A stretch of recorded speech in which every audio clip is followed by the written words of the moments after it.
Hi అండి, నమస్తే. Welcome back to Winnie చేతి వంట. ఈరోజు వీడియోలో సాంబార్ని ఎలా తయారు చేసుకోవాలో చూపిస్తాను. నేను ఎప్పుడు చేసినా ఇలానే చేస్తానండి. మీరు కూడా ఒకసారి తప్పకుండా ట్రై చేయండి. చాలా అంటే చాలా బాగుంటుంది. చాలా సింపుల్గా ఈ సాంబార్ని మనం తయారు చేసుకోవచ్చు. ఈ సమ్మర్లో పప్పు, సాంబారు, రసం ఇలాంటివి తింటే హెల్త్కి కూడా చాలా మంచిది. మరి మీరు కూడా ఒకసారి తప్పకుండా ట్రై చేయండి. వీడియో అయితే ఎక్కడ స్కిప్ చేయకుండా ఫుల్గా చూసేయండి. మరి వీడియో ఫస్ట్ టైం చూస్తున్న వాళ్ళైతే మా విన్నీ చేతి వంట ఛానల్ని సబ్స్క్రైబ్ చేసుకోండి. మరి ఆలస్యం చేయకుండా ఈ సాంబార్ రెసిపీని ఎలా తయారు చేసుకోవాలో ప్రాసెస్ ఏంటో చూపిస్తాను రండి. ముందుగా నేను ఇక్కడ ఒక కప్పు కందిపప్పును తీసుకుని శుభ్రంగా కడిగేసుకుని ఒక 2-3 కప్పుల వరకు నీళ్ళు పోసుకుని దీనిలో ఒక గరిట కొద్దిగా ఆయిల్ని అలాగే 1/2 టేబుల్ స్పూన్ పసుపును వేసుకుని 3 విజిల్స్ వచ్చే వరకు దీన్ని ఉడికించుకున్నాను. ఇది 3 విజిల్స్ వచ్చి ప్రెషర్ పోయిన తర్వాత మీకు చూపిస్తున్నానండి. ఇలా బాగా మెత్తగా ఉడికిన తర్వాత దీన్ని రుచికి సరిపడా ఉప్పు వేసుకుని పప్పు గుత్తితో ఈ విధంగా మెత్తగా రుబ్బేసుకోవాలి. పప్పు బాగా మెత్తగా రుబ్బుకుంటే సాంబార్ బాగుంటుంది. ఇలా మెత్తగా రుబ్బిన తర్వాత దీన్ని కొద్దిగా పెద్ద గిన్నెలో వేసేసుకోవాలి. ఇప్పుడు దీనిలో ముందుగా తరిగి పెట్టుకున్న కూరగాయ ముక్కలన్నీ వేసేసుకోవాలి. నేనైతే దోసకాయ, వంకాయ, ములక్కాయ, అలాగే టమాటా, పచ్చిమిరపకాయ, క్యారెట్ని ఇవన్నీ వేసుకున్నానండి. వంకాయ మీకు కావాలి అంటే ఏదైనా వేసుకోవచ్చు. నా దగ్గర సొరకాయ లేదు, ఉంటే సొరకాయ కూడా వేసుకోవచ్చు.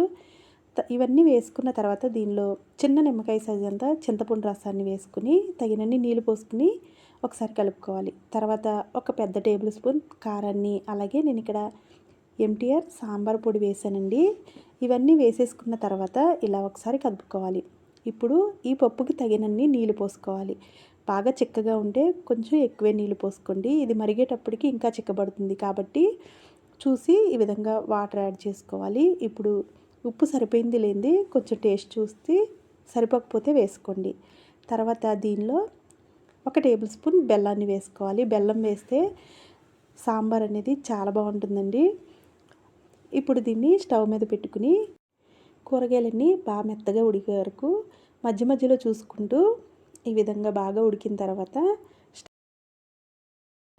కొంతమంది కూరగాయలు అనేవి ఒక బౌల్లో ఉడికించి పప్పులో వేసుకుంటారండి. నేనైతే ఎప్పుడు ఇలానే చేస్తాను. కొంచెం టైం ఎక్కువైనా ఇలాగే బాగుంటుంది. కూరగాయలు పప్పులో ఉడికితేనే టేస్ట్ చాలా బాగుంటుంది. మరి ఈ విధంగా ఉడికిన తర్వాత దీనిలో తాలింపు వేసుకోవాలి. చూసారు కదా, టమాటాలు అన్నీ, ములక్కాయలు ప్రతిదీ చక్కగా మెత్తగా ఉడికిందండి. ఫ్లేమ్ని మీడియంలో పెట్టుకుంటూ ఈ కూరగాయలు ఉడికిస్తే సరిపోతుంది. ఇప్పుడు దీనిలో తాలింపు వేసేసుకోవాలి. నేను ఇక్కడ ఆయిల్ వేడైన తర్వాత ఎండుమిరపకాయ, ఎల్లుల్లిపాయలు, అలాగే కొద్దిగా ఆవాలు, జీలకర్ర, కరివేపాకు వేసుకున్నానండి. ఫైనల్గా కొంచెం ఇంగువ కూడా వేసాను. మీకు ఇంగువ ఇష్టం లేకపోతే స్కిప్ చేయొచ్చు. ఇలా లాస్ట్లో కొద్దిగా కొత్తిమీర వేసేసుకుని స్టవ్ ఆఫ్ చేసుకుంటే సాంబార్ అయితే రెడీ అయిపోయినట్లే. ఇడ్లీలోకైనా అలాగే రైస్లోకి, గారెల్లోకి చాలా అంటే చాలా బాగుంటుందండి. ఒకసారి మీరు కూడా ఇదే విధంగా ట్రై చేసి మీకు ఎలా వచ్చిందో కింద కామెంట్ సెక్షన్లో కామెంట్ చేయండి. వీడియో నచ్చితే లైక్ చేసి మీ ఫ్రెండ్స్కి, రిలేటివ్స్కి షేర్ చేయండి. ఇలాంటి మరిన్ని వీడియోస్ కోసం మా విన్నీ చేతి వంట ఛానల్ని సబ్స్క్రైబ్ చేసుకోండి.